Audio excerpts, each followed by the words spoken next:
കൊച്ചിയിൽ നിന്ന് പാട്ന വരെയുള്ള ഒരു യാത്രയിലാണ് ഞാൻ ആയിരിക്കുന്നത്.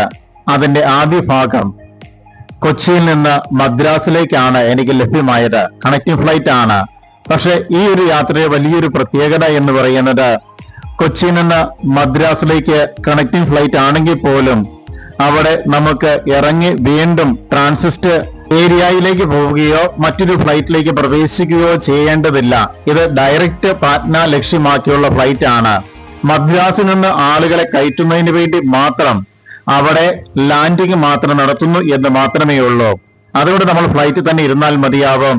അവിടെ ഏകദേശം അരമണിക്കൂർ ദൈർഘ്യത്തിൽ പെട്ടെന്ന് തന്നെ പാട്നയിലേക്കുള്ള മദ്രാസ് യാത്രക്കാരെ കയറ്റി ഒരുമിച്ച് യാത്ര പോകുന്ന ഒരു രീതിയാണ് സ്വീകരിച്ചു വരുന്നത്.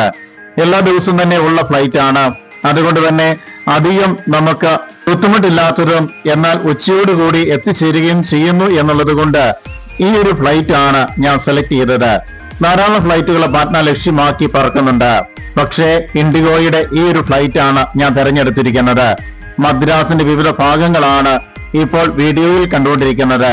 വിൻഡോ സീറ്റ് ഞാൻ പ്രത്യേകം പർച്ചേസ് ചെയ്തതാണ്. എന്റെ യാത്രയുടെ വലിയൊരു പ്രത്യേകതയാണ്.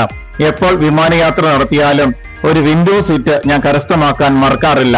അതിന്റെ ഭാഗമായിട്ട് വിൻഡോ സീറ്റ് കരസ്ഥമാക്കുകയും അവിടെ നിന്നുള്ള ഏതാനും ചിത്രീകരണം ഞാൻ നടത്തുകയും ചെയ്യുകയാണ്. ഇത് ഇമവെട്ടാതെ കാണുക എന്നുള്ളതാണ് എന്റെ ഏറ്റവും പ്രധാനപ്പെട്ട ഒരു ഹോബി എന്ന് പറയുന്നത്.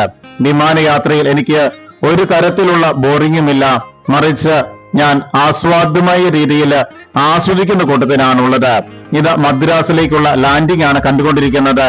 ഏതാനും നിമിഷങ്ങൾ കഴിഞ്ഞാൽ ഇത് മദ്രാസ് എന്ന് പറയുന്ന എയർപോർട്ട് ലക്ഷ്യമാക്കി എന്റെ ഫ്ലൈറ്റ് ലാൻഡ് ചെയ്യുകയാണ്. ഇത് തൊട്ടു എന്നുള്ള രീതിയിൽ ഇത് ലാൻഡിംഗ് നടന്നിരിക്കുകയാണ്. പ്രാർത്ഥനയോടുകൂടിയാണ് ആരംഭത്തിലും അവസാനത്തിലും ഓരോ യാത്രയിലും ഞാൻ ആയിരിക്കുന്നത്. ലാൻഡ് ചെയ്ത ഉടനെ തന്നെ പാർക്കിംഗ് ഏരിയയിലേക്ക് പോകുന്ന വിമാനത്തെയും നമുക്ക് കാണുവാൻ സാധിക്കും. ഇൻഡിഗോയ്ക്ക് തന്നെയായിട്ടുള്ള പാർക്കിംഗ് ഏരിയ ഉണ്ട്. ആ ഒരു പാർക്കിംഗ് ഏരിയ ലക്ഷ്യമാക്കിക്കൊണ്ട് അവ യാത്ര ചെയ്യുകയാണ്. ഇൻഡിഗോയുടെ നീണ്ട ഒരു നിര തന്നെ നമുക്ക് ഈ ഒരു ഭാഗത്ത് കാണുവാൻ സാധിക്കുന്നുണ്ട്. ഇൻഡിഗോയുടെ തന്നെ പാർക്കിംഗ് ഏരിയ ആണ് ഈ ഒരു ഭാഗത്തുള്ളത് എന്നുള്ള കാര്യം ഒറ്റ നോട്ടത്തിൽ തന്നെ നമുക്ക് മനസ്സിലാക്കാൻ സാധിക്കും. ധാരാളം ഇൻഡിഗോ ഫ്ലൈറ്റുകൾ, ഇതാ പറന്നുയരുന്ന ഇൻഡിഗോ ഫ്ലൈറ്റ് പോലും എനിക്ക് വീഡിയോയിൽ കാണുവാൻ സാധിക്കുന്നുണ്ട്. ഇത് നേരിട്ട് കാണുമ്പോഴാണ് അതിന്റെ ഒരു ഭംഗി നമുക്ക് മനസ്സിലാക്കാൻ സാധിക്കുന്നത്. എങ്കിലും നമ്മൾ പരമാവധി ഓർമ്മയ്ക്കായിട്ട് വീഡിയോയിൽ പകർത്തിക്കൊണ്ടിരിക്കുകയാണ്. മദ്രാസ് എന്ന് പറയുന്ന സ്ഥലത്ത് എത്തിച്ചേർന്നിരിക്കുകയാണ്. അടുത്തത് പാട്ന ലക്ഷ്യമാക്കിയുള്ള യാത്രയാണ് ഞാൻ നടത്തേണ്ടത്.